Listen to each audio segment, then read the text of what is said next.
Taonani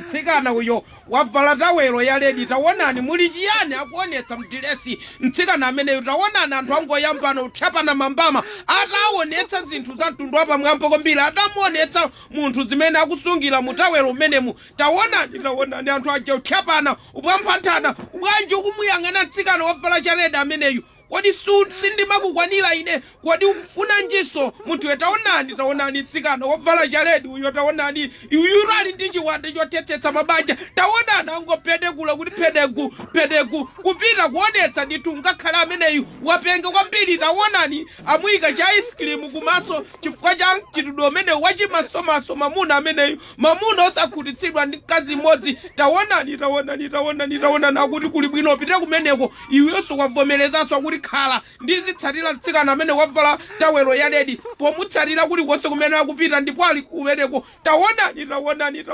watsoka mtunda ndi nyanja chifukwa woyipayo watsikira komweko. Taonani ameneyu wanjinga amene kuchita kumgwedezeranso kuti gwedezu zombaliro gwe plataya wagwera mu dreni ya njinga. Taonani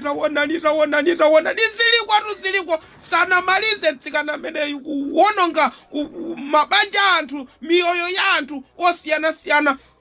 Chifukwa tsopano akulowera mbali za kwanuko kuti adzakuonetseni zimene zili mu dresi limene akubisira mutawelo ya ledi. Even ogulitsa mafulutsi wapenga kwambiri. Taonani ndiso kutuluka ngati nazikambe. Kodi inu zinthu zimenezi mungakwanitse? Even ogula mafulutsi ayambana ndithu pamepaja kutchapana. Iyeyo alibe nazo ntchito kuti ntchito yanga ndakwaniritsa, ndaonetsa anthu. Muli chiyani mu dresi imene mundithu koma tuzikuoneka ngati kuti mutawelo mmene mu even androko mulibe. Taonani sanamalize mnyamata amene even ugwira palisani kunena kuti ndagoma nawe mtsikana wa tawelo ya ledi. Taonani atsikana kupampata ali ndi chiwanda chotetsa